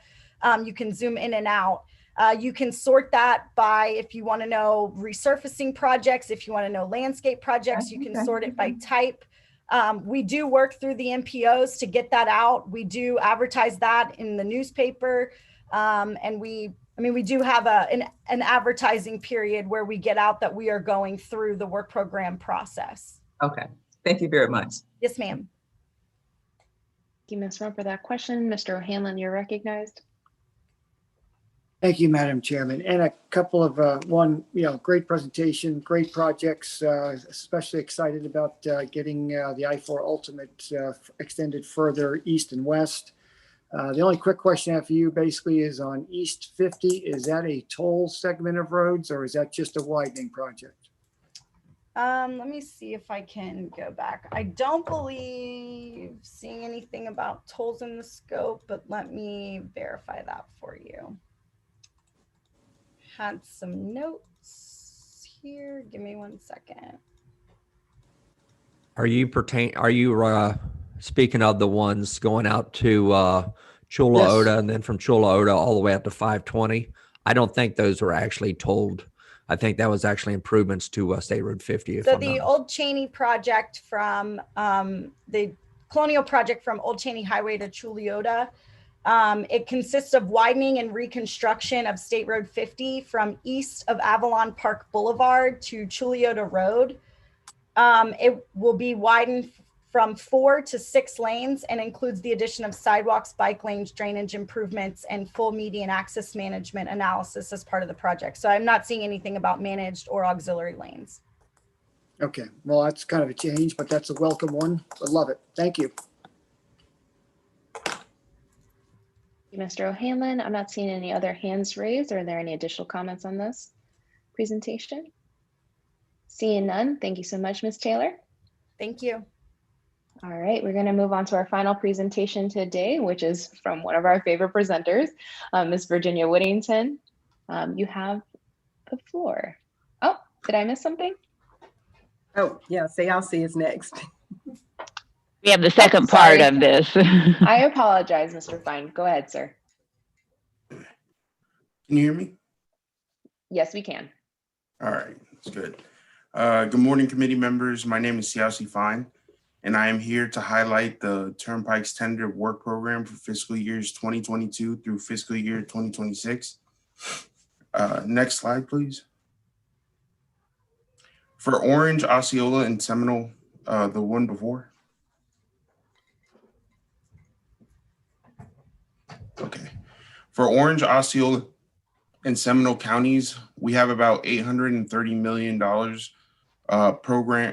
programmed improvements for fiscal years 2022 through fiscal year 2026. Next slide. For the MetroPlan Orlando area, there's about 32 miles of resurfacing projects programmed in the next 5 years. Roads that will see resurfacings include the Turnpike Main Line, 2 segments in Osceola County, the Western Beltway in Orange and Osceola County, and the Seminole Expressway. Next slide, please.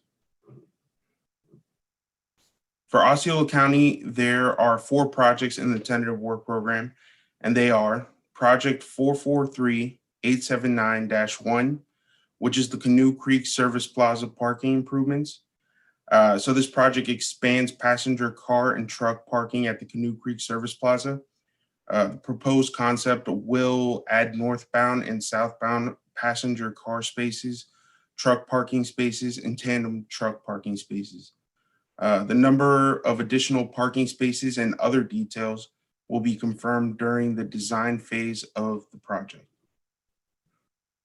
Construction for this project is programmed in fiscal year 2022, with the majority of the funds in 2026. The funding that you see in 2022 is mostly administrative in nature.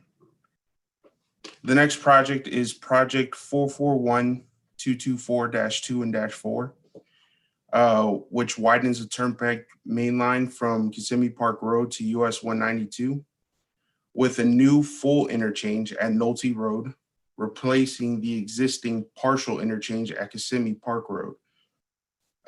This will increase the number of travel lanes from 4 to 8 with a closed median and provide operational and safety improvements. Work includes the removal of the existing Kissimmee Park Road partial interchange and construction of a new full axis diverging diamond interchange at Nolte Road. Work also includes extending Nolte Road approximately 1/2 mile from its existing intersection with Old Canoe Creek Road to create this new interchange.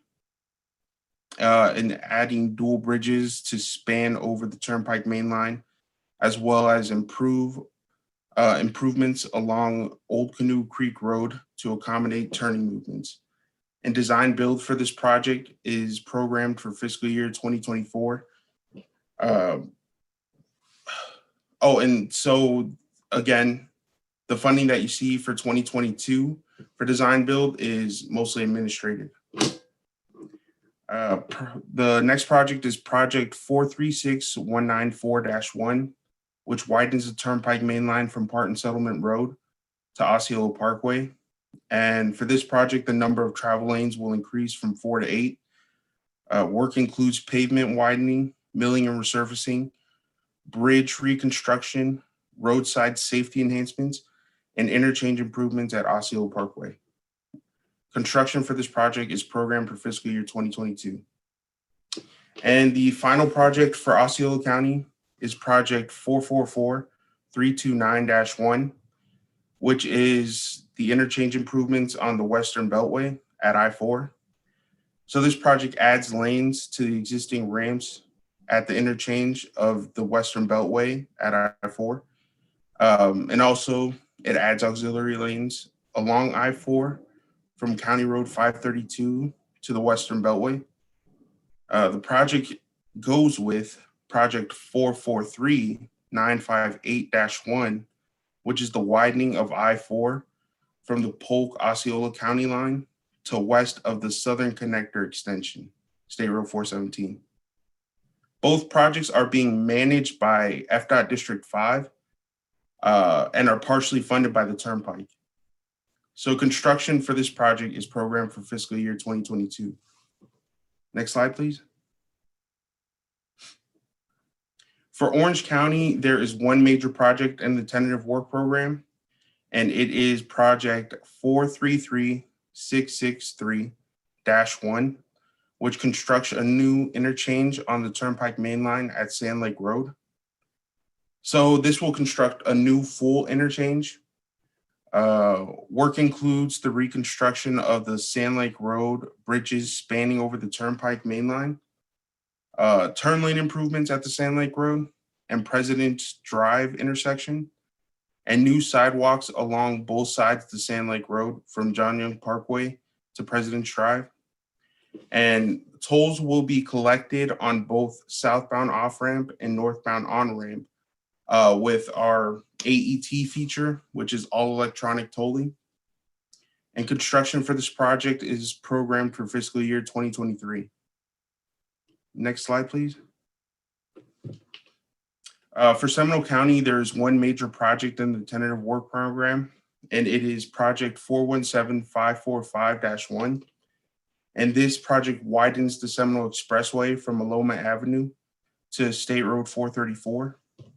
So this project sees that the travel lanes go from 4 to 8. Work includes widening, milling, resurfacing, and operational improvements. Also noise walls, interchange improvements at Aloma Avenue, Red Bug Lake Road, and State Road 434.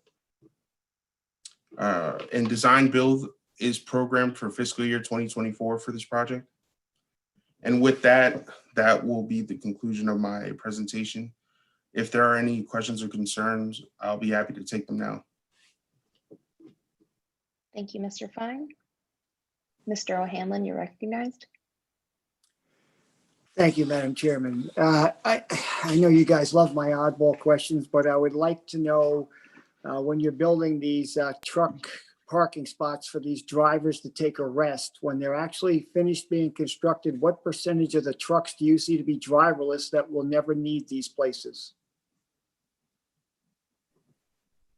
Well, I wouldn't know that information offhand. I know the Turnpike and FDOT in general expects driverless vehicles in the future. But I'd like to take that question back to the team and probably get a more full-fledged answer to that. That would be great. Thank you. You're welcome, sir. Thank you, Mr. O'Hanlon. Dr. Stevens, you're recognized. Thank you, Madam Chair. Piggybacking on Tom's comment, I've actually always seen these sound walls as more of an economic development. It should be in that category as opposed to being a transportation issue. And noting that, we're going to have more and more electric vehicles on the road, not necessarily just the autonomous vehicles, but just the electric vehicles, which are considerably quieter. It just reinforces my positions that right now we're spending gazillions of dollars building sound walls between the residences and the highways. But when you have quieter traffic, you're going to have less demand to protect the residents, and actually increase demand to protect the critters that are actually crawling out on the road. So I would actually, if you're going to build sound walls, build them in places where, it's going to, have a twofold purpose as, serve as a barrier to help keep animals off the roads, whatever. That's just maybe my tongue-in-cheek way to address this, but I don't think we actually need to have these sound walls. I think we need to pull that money from another pot. So sorry, I'm getting all choked up here. I'll let y'all go. Thank you, Dr. Stevens and Mr. O'Hanlon. We really appreciate those comments. I don't see any additional hands raised. All right, seeing none. Mr. Fine, I really apologize for skipping over your presentation in the beginning. Thank you so much. Your information is appreciated. At this time, we're going to move on to our final presentation. Virginia, it is your floor. Thank you again, Madam Chairwoman and members. This is going to be more of a brief refresher than an in-depth training on Florida sunshine laws. You would have received your initial sunshine law training during your onboarding or orientation to the CAC. And so annually, we just bring this back as a refresher to each of you. And I first want to thank you all for volunteering to serve on this committee. Whether it's your first meeting or you're a long-serving member, we want you to know that your participation on this CAC and in this process is very, very important to us, as you represent the lay people, the lay members of our community. And so your voice is very, very important to this process. Next slide, please. There are 3 basic requirements of the Florida in the Sunshine Law, and the first 3 are those requirements that MetroPlan Orlando is primarily responsible for, and that is ensuring that all of our meetings of our boards and committees are open and I'll add accessible to the public, that reasonable notice is provided, giving the public an opportunity to be able to attend, and also having a accurate record of reflection of what took place at these meetings in the form of minutes and or highlights. Next slide, please. So the question becomes, what is a public meeting? And in Florida Statute 286, we find the definition there that any meeting of a board or commission at which official acts are taking place are public meetings. And so those are the ones that we have to have open and accessible for the public, reasonable notice, and minutes taken. And so the law also extends not only to those boards and commissions of our county and city governments, but also boards like MetroPlan Orlando and its advisory committees. So if you'll go to the next slide, please. So advisory committees or task forces, any committee that is created pursuant to law or ordinance or otherwise established are subject to the sunshine laws. And that means that this is where you come in, members of advisory committees, subcommittees, and or task forces. And so what exactly does that mean in terms of the sunshine law? We'll go to the next slide.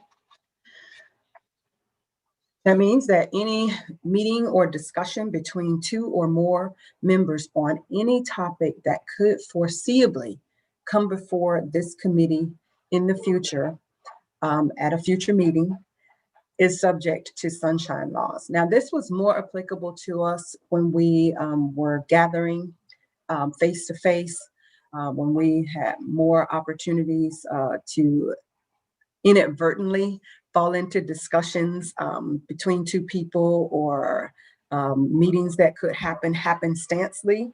But it applies to in-person meetings, phone calls between 2 members, emails, text message, social media, tweets, tags, posts, courier pigeon, any communication between 2 members, which are surround any item that could foreseeably come before this committee, would be subject to sunshine.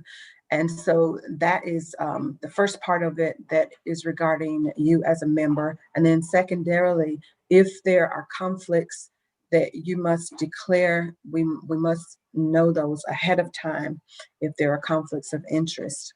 And then lastly, there are potential conflicts that we always bring to your attention that could happen in the course of your community activities as well. For instance, if you and another member of the CAC serve on a civic body outside of MetroPlan Orlando, and you are taking up an issue on transportation and that project could possibly come before the CAC. Can you discuss it? Absolutely. But we would encourage you to let us know so that we would be able to post that meeting, going back to the first slide, to offer the public the opportunity to attend that meeting so that those things that you are talking about would be covered under the sunshine laws. So Madam Chairman, real quickly, that was just an overview, just reminding the members that the members of this board this committee are subject to sunshine laws, and to just be careful in your deliberations. We are happy to support you all in any way that we can, to post meetings that you're aware of, because in the event that we are called to testify, we're going to tell the truth, the whole truth, and nothing but the truth. So let us help you keep those initial responsibilities that we're responsible for to help you post your meetings. Awesome. Thank you so much for helping us be responsible volunteers in our efforts with MetroPlan and other civic bodies we're involved in. I want to open the floor just in case any folks had any questions or comments regarding the Sunshine Law overview. All right, so we're all going to be really great about this. Awesome. Thank you so much, Virginia. Thank you.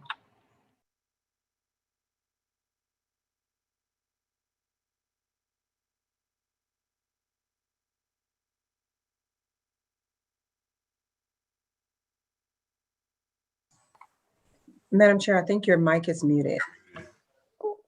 Thank you so much. Virginia, I don't know if you caught my comments. I just wanted to say thank you for your presentation. That concludes our final presentation for the day. And then I just want to move on to general information, which is available in tab 5 of your agenda packets. I want to make an announcement that our next CAC meeting is February 24th. This is planned as a virtual workshop like this meeting. So a quorum will not be required, but please make sure to attend so that I can carry our comments to the board. If this changes, MetroPlan staff will notify us. CAC meeting dates for the remainder of 2021 are also included in your agendas. And the next MetroPlan board meeting will be February 10th. It will be a hybrid meeting, so some board members will be present in person at MetroPlan, and other board members, staff, and members of the public will be attending virtually. As with all board meetings, this is open to anyone to attend. We're going to move on to member comments. At this time, if there are any committee members that want to make any final comments, please raise your hand and you'll be recognized. I want to start the member comment period today with kind of a lingering member comment since like October, November from Mr. Pigram regarding the rail corridor on the I-4 Ultimate project. Mr. Pigram, are you available if you want to reiterate your comment before we hand it over to FDOT for a response?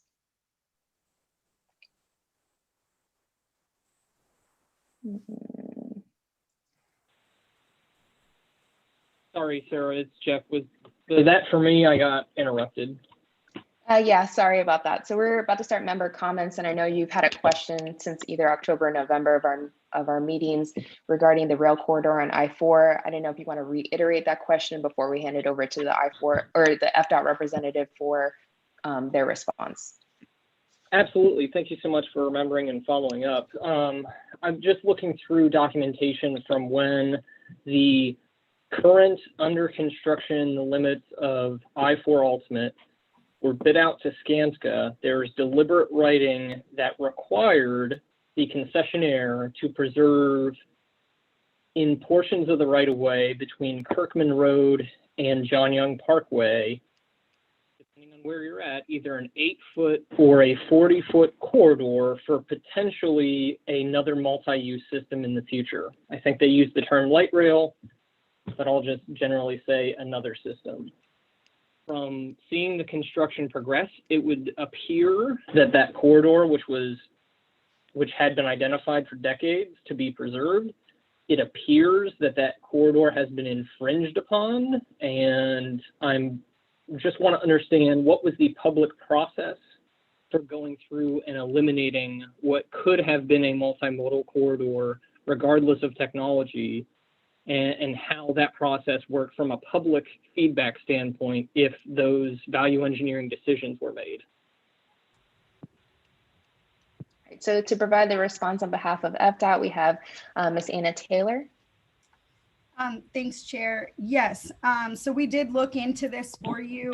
Last night, the I-4 Ultimate team did provide me with a map, so I'll be sending that out to you today. I want to reaffirm that the light rail corridor has been preserved for the entire limits as it was bidded out. Through the process of reevaluating and design changes of the project, there were shifts So the original alignment, there has been adjustments made to it, specifically in the areas that you are speaking of.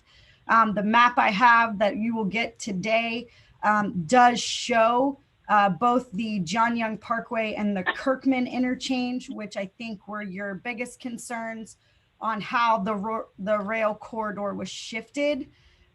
So I will send that out today. And if you need any more clarification on that, we are happy to do so.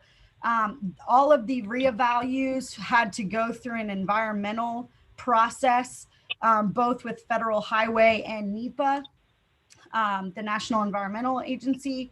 So everything was done in accordance to that. Our stakeholders were looped in, both Links and MetroPlan. So we can provide you some of that outreach as well. I think some of those letters that DOT sent to the stakeholders supersede most of the staff here today. But nonetheless, it was done and we do have record of it. And I will get it out today now that I have a map of the corridor that better explains what you're looking for. Awesome. Thank you so much. I appreciate that. Yes, sir. I'd also, Chair, if you don't mind, I'd like to clarify the TIP amendment. I did get an email from the I-4 Beyond the Ultimate team, so I just want to clarify.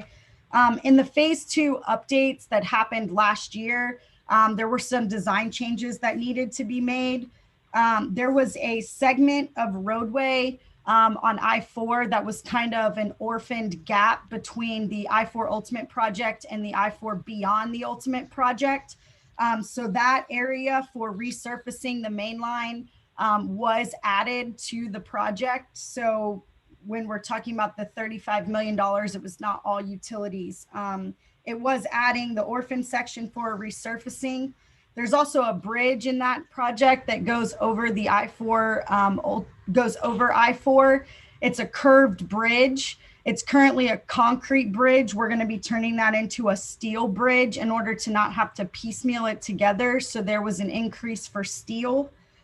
And then there's also some, there's an MSE wall within the corridor as well that needs some maintenance work, and that was also added to the project. So I hope that clarifies. Some of it was utility relocates, but there was also, which I think in your TIP amendment, it does allude to the reconstruction of the interchange. And so some of those additions were made within the reconstruction of the interchange, not just the utilities.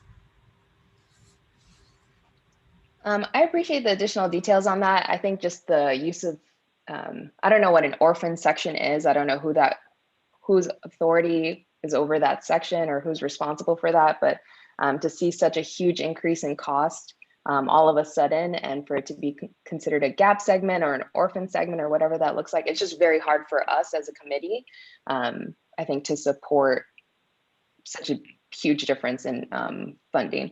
It looks like sorry, just really quickly, I did want to thank Ms. Taylor for digging so deep and finding us a solid answer to the question regarding the rail corridor. Thank you for that follow-up. We really appreciate it.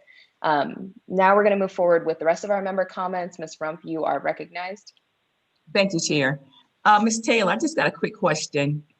The reconstruction of the road change, is that a result of the utility problem? No, ma'am, we are rebuilding the entire Sand Lake Road interchange. Right. Okay. Thank you. But it would appear that the resurfacing is for all lanes of the I-4. So that would be essentially 8 lanes in each direction needing to be resurfaced. So.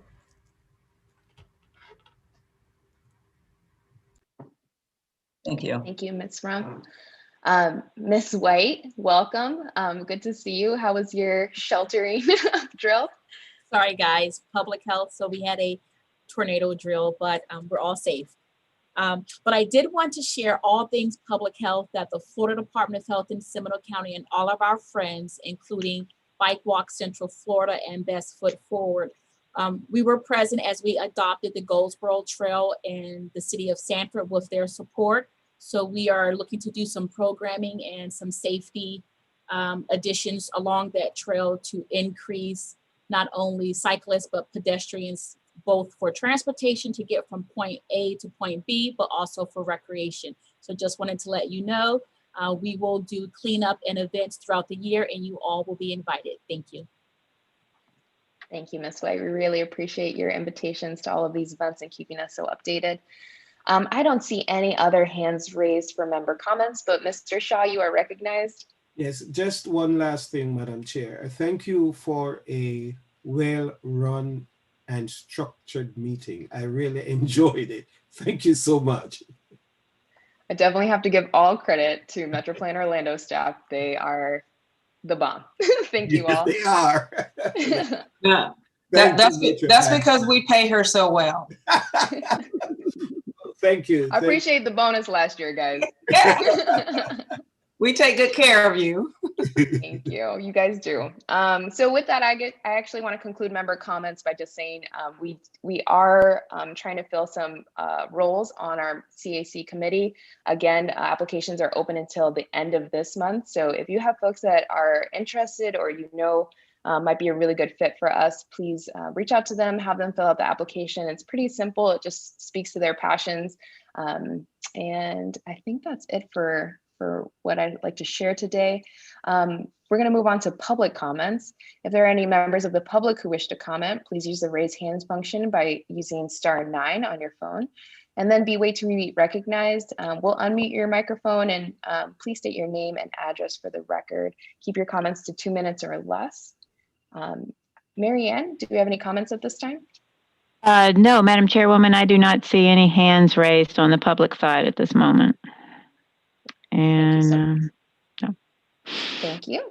All right, so at this time, if there's no further business, we stand adjourned. Thank you all. Bye. Have a great day. Meeting, Madam Chairman. Great meeting. Bye-bye, everybody. Stay safe. Guys, next month. Bye. Thank you all. Bye, everybody. Thank you.